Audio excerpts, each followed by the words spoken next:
Hi guys, welcome back to my channel, to Honey Milk Crochet. Yes, I got a shirt made. I'm very happy and proud of myself. Today I am going to be reviewing a pattern.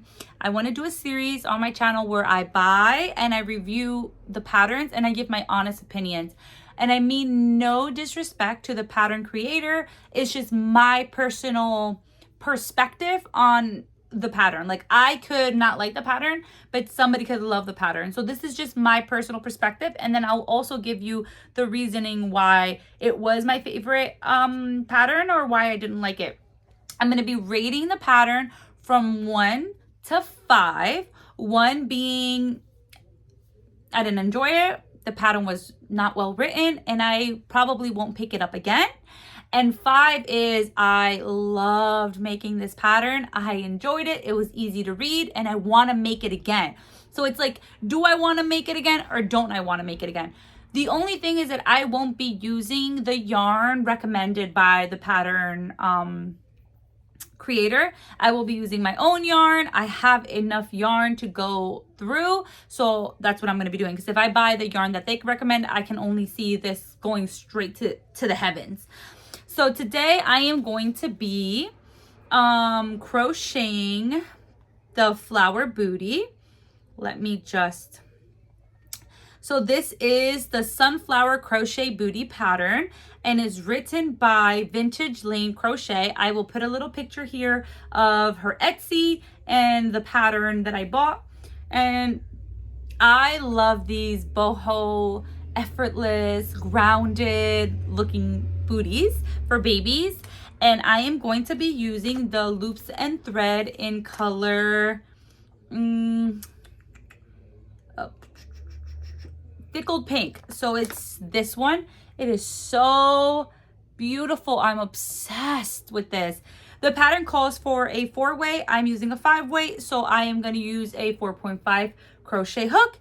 Take my measurements. The pattern does give measurements, so it's easy for me to stay within the measurements or the gauge that the pattern maker had said. So I am going to be crocheting. I'm going to insert clips here, and I'm going to be showing you guys what I've come up with.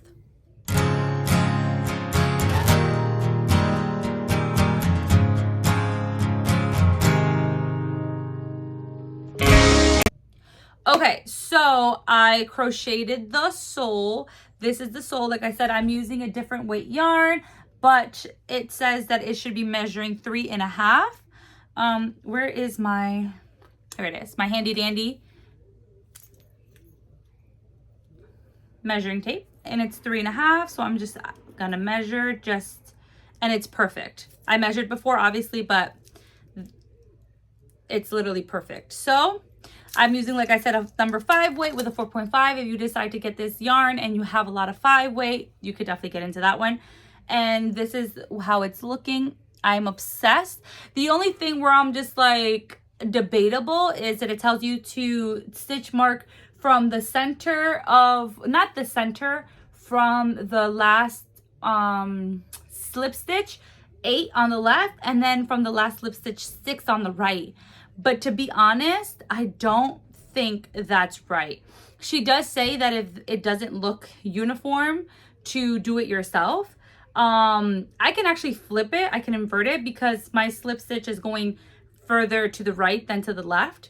So I'm gonna invert it. So I'm gonna do 8 to the right and 6 to the left and see if that looks better. So let me just try.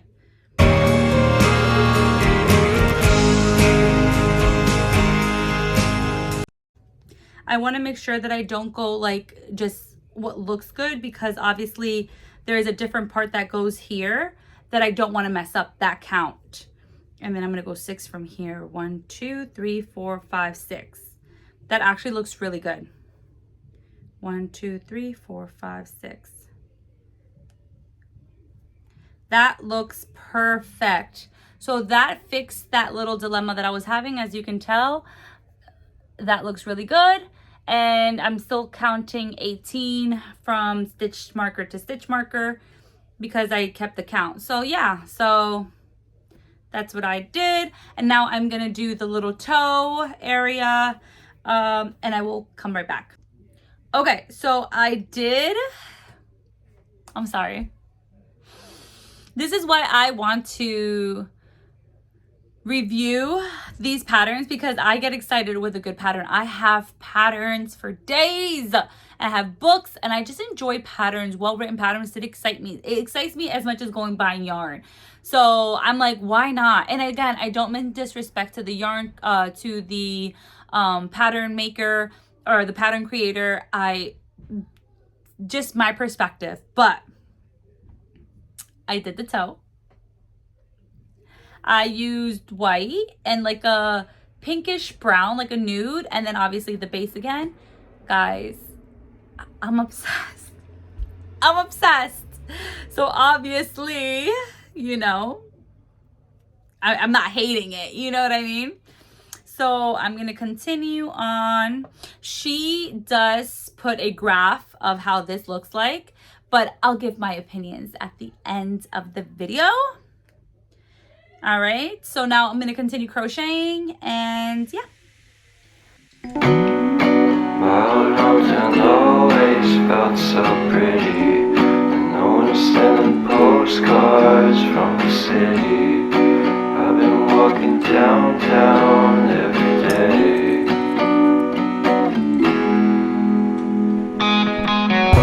In spite of this, I always try to fit in. When they consume my head, I hate this feeling. I wanna be a paragon, not a villain. I hate the city, but I stay for you. My love's so pretty, and I always knew from the day we met I will be with you. The first time you said that you loved me. So I came to my first, but this is on me. I just want to be transparent. Like, I crocheted on the wrong side of the boot.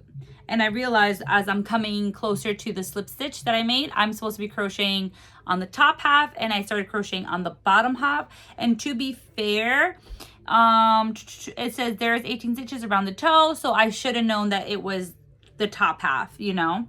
So that's on me. So here we go again.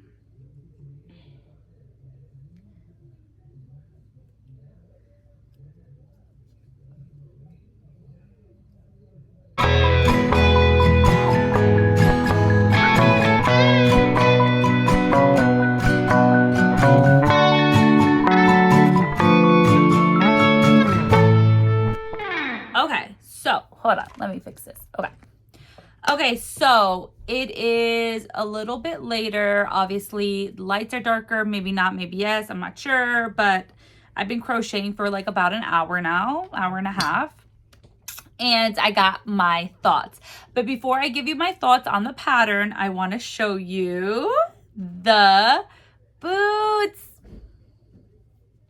Look at how absolutely adorable this is. Oh my gosh, the colors are perfection. I love it so much. The little ties are so gorgeous. They have a little opening here. This is gorgeous. And she gives another option to do a ribbed cuff, but I didn't want to do that. I wanted it open like this. This is one, and this is the other. I love it so much. Obviously, I think she used a cotton. I used an acrylic, so it's a little stiffer. But I love that in shoes, to be honest. Oh my gosh, it's gorgeous. So there they are, cute little boots. Okay, now I am going to give my opinion on the pattern. So, final product. Does it look like the pattern that I bought? And the answer is absolutely. This is exactly what I wanted to make when I bought the pattern. I'm extremely happy with the results. The gauge is perfect as well. It's supposed to be 3.5, and this is 3.5. As you can tell, they're perfect. It was fun to make. I love the fact that the flower is made in a granny square-ish, But oh god, this was so fun to make. How this works up so quickly. I can literally make like 3 of these, I think, in a day. This works up so quickly. It's so fun to make. It's exactly like the pattern. The pattern was so easy to read. There were a couple parts that I went back on. For example, this whole pattern is made in half double crochets, and then this last part is made in a double crochet. You'll see here that I had to go all the way back because obviously my train of thought tells me, oh, this is also half double crochet. But when I read the pattern, it says double crochet, which threw me off a little bit. I don't know, maybe the height difference that, you know, it makes, obviously, but I don't know why, like, it would be, I think it just looks more like a cuff in the sense. But either way, it changes. You can tell right there, like, the double crochet row. Yeah, it definitely does make a difference, and I'm glad that I caught it. But the whole one second, okay? The whole pattern is made in half double crochets, and that last part was double crochet, so I had to go all the way back and do it. Besides that, I didn't find a lot of like difficulty reading the pattern at all. The pattern is so clear. The pattern is marketed to advanced beginner, intermediate level pattern. Honestly, I agree completely with that. I feel like if you have crocheted a couple things in the past and you can read a pattern, you could definitely get this done for sure. I would definitely recommend to gauge first. She gives you the gauge past the 3rd row. So, but I love it so much, guys. I'm so proud of this. Oh. No, okay. Nothing. But anyways, again, I will show you how adorable these are. They're so cute, and I will be excited to sell the finished product. But yeah, thank you guys for watching. Again, I will leave the link of the pattern somewhere in the screen. And if you love the yarn that I use, it was the, again, Loops and Thread in Tickled Pink. I will say that this yarn, beautiful. One of the most aesthetic yarns that I have seen, because I mean, come on, just gorgeous. I will say it's not easy. Like, it burned my pinky because this is how I hold it to, like, what is it called, to like put the tension. So it burned my pinky. I definitely burned my finger. I took the tension ring off because it was like gripping on it, and then when I did it on my own finger, like, it would still grip. So I literally held the yarn like this. Like, I literally, and I usually, you know, hold my yarns like this, or I go around like this. I literally held it like this because it's so, I don't know what it is about the yarn, but it doesn't glide easily. So that's like the only thing that I would say, but I really do love this yarn. I would totally use it again for like small projects. I don't think that I would do a really big project with it because I can see the burning of the pinky, or like the grip of it like annoying me and taking too much time. But guys, thank you guys for watching. I hope that you enjoyed my little project for today, and my little yarn review, and my little pattern review. And I hope that you guys come back to Mill Crochet. And I hope that I can continue growing the community. Leave your comments down below to see what other patterns you would like me to do. I do a little bit of everything. Like, you can see the amigurumi head up there that I did not finish, but I do stuffies, wearables. So I'm not scared of doing anything, but do not, please do not ask me to test a pattern for a blanket. I do not do blankets. But thank you so much for watching. Stay blessed, and I'll see you in the next one. Bye.